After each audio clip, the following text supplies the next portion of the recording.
ಕೊಪ್ಪಳ ನಗರದ ಸಾಹಿತ್ಯ ಭವನದಲ್ಲಿ ಕರ್ನಾಟಕ ರಾಜ್ಯ ಕಾನೂನು ಸೇವೆಗಳ ಪ್ರಾಧಿಕಾರ ಹಾಗೂ ಜಿಲ್ಲಾ ಕಾನೂನು ಸೇವೆಗಳ ಪ್ರಾಧಿಕಾರ ಮತ್ತು ಔಟ್ಲೌಡ್ ಇಂಡಿಯಾ ಸಂಯುಕ್ತಾಶ್ರಯದಲ್ಲಿ 3 ದಿನಗಳ ತರಬೇತಿ ಕಾರ್ಯಾಗಾರ ನಡೆದಿದೆ. ತರಬೇತಿ ಕಾರ್ಯಾಗಾರದ ಕಾರ್ಯಕ್ರಮ ಉದ್ಘಾಟನೆಯನ್ನ ಕೊಪ್ಪಳ ಪ್ರಧಾನ ಜಿಲ್ಲಾ ಮತ್ತು ಸತ್ರ ನ್ಯಾಯಾಧೀಶರಾದ ಚಂದ್ರಶೇಖರ್ ಮತ್ತು ಕೊಪ್ಪಳದ ಪೋಕ್ಸೋ ನ್ಯಾಯಾಲಯದ ಹೆಚ್ಚುವರಿ ಜಿಲ್ಲಾ ಮತ್ತು ಸತ್ರ ನ್ಯಾಯಾಧೀಶರಾದ ಕುಮಾರ್ ಡಿಕೆ ಹಾಗೂ ಕೊಪ್ಪಳ ಕೌಟುಂಬಿಕ ನ್ಯಾಯಾಲಯದ ಪ್ರಧಾನ ನ್ಯಾಯಾಧೀಶರು ಶ್ರೀಮತಿ ಸರಸ್ವತಿ ದೇವಿ ಎವಿ ಕಣವಿ ಪ್ರಕಾಶ್ ಹಾದಿಮನಿ ಸಮ್ಮುಖದಲ್ಲಿ ಜ್ಯೋತಿ ಬೆಳಗಿಸಿ ಉದ್ಘಾಟಿಸಿದ್ರು.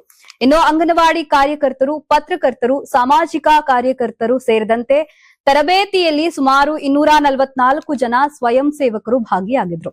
ಬೇರೆ ಬೇರೆ ಕ್ಷೇತ್ರಗಳಲ್ಲಿ ಮತ್ತು ಸಮುದಾಯದಲ್ಲಿ ಕಾರ್ಯನಿರ್ವಹಿಸುತ್ತಿದ್ದ ಪ್ರತಿಯೊಬ್ಬರಿಗೆ ಕನಿಷ್ಠ ಕಾನೂನಿನ ಅರಿವು ತುಂಬಾನೇ ಮುಖ್ಯ ಎಂದು ತರಬೇತಿದಾರರು ಹೇಳಿದ್ರು. ಇವತ್ತಿನ ದಿನ ನಾವು ಕೊಪ್ಪಳ ಜಿಲ್ಲೆಯಲ್ಲಿ DLSA ವತಿಯಿಂದ ಇಲ್ಲಿ ಸಾಹಿತ್ಯ ಭವನದಲ್ಲಿ ಅರೆಕಾಲಿಕ ಕಾನೂನು ಸ್ವಯಂ ಸೇವಕರ ಒಂದು ತರಬೇತಿಯಲ್ಲಿ ಭಾಗವಹಿಸಿದ್ದೀವಿ. DLSA ವತಿಯಿಂದ ಈ ತರಬೇತಿಯನ್ನು ಕೊಡ್ತಾ ಇದ್ದಾರೆ. ನಾವು ಸುಮಾರು ದಿನದಿಂದ ಈ ತರಬೇತಿಗೋಸ್ಕರ ಕಾಯ್ತಾ ಇದ್ವಿ. ಔಟ್ಲಾಡ್ ಸಂಸ್ಥೆ ವತಿಯಿಂದ ಇವತ್ತಿನ ಈ ತರಬೇತಿಯನ್ನು ಏರ್ಪಡಿಸಿದ್ದಾರೆ. ತುಂಬ ಉತ್ತಮವಾದ ತರಬೇತಿಯನ್ನು ಕೊಡ್ತಾ ಇದ್ದಾರೆ. ಕಾನೂನಿನ ಮಾಹಿತಿ ಅನ್ನುವಂಥದ್ದು ಪ್ರತಿಯೊಬ್ಬರಿಗೂ ಬೇಕಾಗಿದೆ. ನಾವು ಬೇರೆ ಬೇರೆ ಸಮುದಾಯಗಳಲ್ಲಿ ಕೆಲಸ ಮಾಡ್ತಾ ಇದ್ದೀವಿ. ಈ ಅಲೆಮಾರಿ ಸಮುದಾಯ ಆಗಿರ್ಬೋದು, ಅಥವಾ ಹಿಂದುಳಿದ ಸಮುದಾಯ ಆಗಿರ್ಬೋದು, ಅಲ್ಪಸಂಖ್ಯಾತರ ಸಮುದಾಯ ಆಗಿರ್ಬೋದು, ಈ ಸಮುದಾಯಕ್ಕೆ ಉಚಿತವಾಗಿ ಸರಳವಾಗಿ ಕಾನೂನಿನ ಸೇವೆಯನ್ನು ಕೊಡಬೇಕಾಗಿರೋದು ಬಹು ಮುಖ್ಯವಾಗಿರುವಂಥ ವಿಷಯ ಆಗಿರೋದ್ರಿಂದ ನಾವು ಈ ವಿಚಾರವನ್ನು ತಿಳ್ಕೊಳ್ಳೋದಕ್ಕೆ ಇವತ್ತು ಇಲ್ಲಿ ಬಂದಿದ್ದೀವಿ. ನಾವು ಸೇವೆಯನ್ನು ಸಲ್ಲಿಸುವಾಗ ಅನೇಕ ರೀತಿಯ ಕಾನೂನಿನ ತೊಡಕುಗಳು ನಮಗೆ ಬರುತ್ತೆ.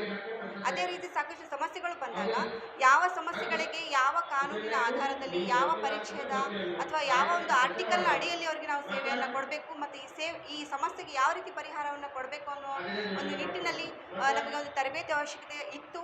ಈ ತರಬೇತಿ ಭಾಗವಹಿಸಿ ನಾವು ಸಾಕಷ್ಟು ವಿಷಯನ ತಿಳ್ಕೊಂಡಿದ್ದೀವಿ. ನಮ್ಮ ಕೆಲಸಕ್ಕೆ ಒಂದು ಸುಗಮವಾದ ರೀತಿ ಈ ಒಂದು ತರಬೇತಿ ನಮಗೆ ಕೊಡ್ತಾ ಇದೆ. ಸೊ ಇದರ ಮೂಲಕ ನಾವು ನಮ್ಮ ಸಮುದಾಯಕ್ಕೆ ತುಂಬ ಈಸಿಯಾಗಿ ಸರಳವಾಗಿ ನಾವು ತಲುಪಬಹುದು ಮತ್ತು ಸಮಸ್ಯೆಯನ್ನು ನಾವು ಪರಿಹರಿಸಬಹುದು ಅನ್ನೋ ಒಂದು ಆಶಾಭಾವನೆ ನಮಗೆ ಈ ತರಬೇತಿಯ ಮೂಲಕ ಕಂಡು ಬಂದಿದೆ. ಹಾಗಾಗಿ ನಾನು ಇವತ್ತಿನ ಈ ಕಾರ್ಯಕ್ರಮನ ಯಾರು ಆಯೋಜನೆ ಮಾಡಿದ್ದಾರೆ ಅವರಿಗೆ ತುಂಬ ಹೃದಯದ ಧನ್ಯವಾದವನ್ನು ಹೇಳ್ತಾ ಇದ್ದೀನಿ. ಸೊ ಇವತ್ತು ನಾನು ನಮ್ಮ ಔಟ್ಲಾಡ್ ಸಂಸ್ಥೆಯ ಭಾಗವಾಗಿ ಮತ್ತು ಕೊಪ್ಪಳ ಜಿಲ್ಲಾ ಕಾನೂನು ಸೇವಾ ಪ್ರಾಧಿಕಾರದ ಭಾಗವಾಗಿ ಕಾನೂನು ಅರೆಕಾಲಿಕ ಸ್ವಯಂ ಸೇವಕರಿಗೆ 4 ದಿನಗಳ ಒಂದು ತರಬೇತಿಯನ್ನು ಕೊಡಲಿಕ್ಕೆ ನಾವು ಇವತ್ತು ಇಲ್ಲಿ ಬಂದಿದ್ದೀವಿ. ಸೊ ಮುಖ್ಯವಾಗಿ ಇವತ್ತು ನಾವು ಉದ್ಘಾಟನೆ ಕಾರ್ಯಕ್ರಮವನ್ನು ಮಾಡಿದ್ದೀವಿ. ಇದರಲ್ಲಿ ವಿಶೇಷವಾಗಿ ಅಂಗನವಾಡಿ ಕಾರ್ಯಕರ್ತರು, ಜರ್ನಲಿಸ್ಟ್ಗಳು ಮತ್ತು ಸಾಮಾಜಿಕ ಕಾರ್ಯಕರ್ತರು, ಹಾಗೆ ಅನೇಕ ಜನರು ಕೂಡ ಇದರಲ್ಲಿ ಯಾರು ಸ್ವಯಂ ಸೇವಕರಾಗಿ ಆಯ್ಕೆಯಾಗಿರುವಂಥ ವ್ಯಕ್ತಿಗಳು ಇವತ್ತು ಸೇರಿದ್ದಾರೆ. ಸುಮಾರು 244 ಜನರು ಈ ಒಂದು ಕಾರ್ಯಕ್ರಮದಲ್ಲಿ ಭಾಗವಹಿಸಿದ್ದಾರೆ. ಸೊ ಮೊದಲನೇದಾಗಿ ಇವತ್ತು ನಾವು ಶುರು ಮಾಡಿದ್ದು ಸಂವಿಧಾನದ ವಿಷಯಗಳನ್ನು ಇವತ್ತು ಅವರಿಗೆ ತಿಳಿ ಹೇಳುವಂಥ ಕೆಲಸವನ್ನು ಮಾಡಿದ್ದೀವಿ. ಅದರಲ್ಲಿ ಮುಖ್ಯವಾಗಿ ಮೂಲಭೂತ ಹಕ್ಕುಗಳು ಮತ್ತು ಕರ್ತವ್ಯಗಳು ಮತ್ತು ಸಂವಿಧಾನದ ಒಂದು ಆಶಯಗಳ ಕುರಿತಂತೆ ನಾವು ಮೊದಲನೇ ಒಂದು ಈ ದಿನದಲ್ಲಿ ಹೇಳೋಕ್ಕೆ ಹೊರಟಿದ್ದೀವಿ. ಹಾಗೆ ಇದು ಈ ಏನು 4 ದಿನಗಳ ತರಬೇತಿ ನಡೆಯುತ್ತೆ, ಹಂತ ಹಂತವಾಗಿ ಪೋಕ್ಸೋ ಕಾಯ್ದೆ ಬಗ್ಗೆ, ಟ್ರಾನ್ಸ್ಜೆಂಡರ್ ಕಾಯ್ದೆ ಬಗ್ಗೆ, ಅಟ್ರಾಸಿಟಿ ಆ್ಯಕ್ಟ್ ಬಗ್ಗೆ ಮತ್ತು ಪಾಶ್ ಆ್ಯಕ್ಟ್ ಬಗ್ಗೆ, ಕ್ರಿಮಿನಲ್ ಕಾನೂನು ಮತ್ತು ಸಿವಿಲ್ ಕಾನೂನುಗಳಿಗೆ ವ್ಯತ್ಯಾಸ ಏನು, ಮತ್ತು ಲೇಬರ್ ಕಾನೂನುಗಳಿಗೆ ಮತ್ತು ಪ್ರಾಪರ್ಟಿ ಕಾನೂನುಗಳಿಗೆ ವ್ಯತ್ಯಾಸ ಏನಿದ್ದಾವೆ, ಈ ಎಲ್ಲ ವಿಷಯಗಳನ್ನು ಈ 4 ದಿನಗಳಲ್ಲಿ ಇವರಿಗೆ ತರಬೇತಿ ನೀಡುವಂಥ ಕೆಲಸವನ್ನು ನಾವು ಮಾಡ್ತಾ ಇದ್ದೀವಿ.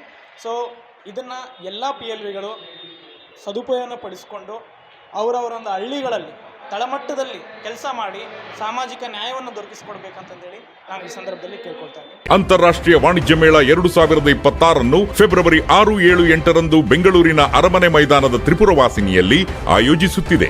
ಇದು ಕರ್ನಾಟಕ ಕೃಷಿ ಇಲಾಖೆ ಪ್ರಕಟಣೆ. ಯಾರಾಗ್ತಾರೆ MLA ಅಭ್ಯರ್ಥಿ 2028 ಶೀಘ್ರದಲ್ಲೇ. ಪ್ರತಿದಿನ ಒಂದೊಂದು ಕ್ಷೇತ್ರದ ಟಿಕೆಟ್ ಆಕಾಂಕ್ಷಿಗಳ ಸಂಪೂರ್ಣ ಮಾಹಿತಿ ಪೊಲಿಟಿಕಲ್ ಜರ್ನಲಿಸ್ಟ್ KM ಶಿವಕುಮಾರ್ ಅವರಿಂದ. ಕರ್ನಾಟಕದ ನಂಬರ್ 1 ಡಿಜಿಟಲ್ ಮೀಡಿಯಾ ನಿಮ್ಮ ನೆಚ್ಚಿನ ಕರ್ನಾಟಕ ಟಿವಿಯಲ್ಲಿ ಮಾತ್ರ. ನೀವು ಸಣ್ಣ ಆಗ್ಬೇಕಲ್ವಾ? ಅದು ಒಂದು ಉತ್ತಮ ಆಹಾರದಿಂದ ಸಣ್ಣ ಆಗ್ಬೇಕಲ್ವಾ? ಪ್ರತಿದಿನ ನಮ್ಮ ಜೀನಿ ಸ್ಲಿಮ್ ನ ಯೂಸ್ ಮಾಡಿ ಯಾವುದೇ ಸೈಡ್ ಎಫೆಕ್ಟ್ ಇಲ್ದಂಗೆ ನೀವು ಸಣ್ಣ ಆಗ್ತೀರಾ.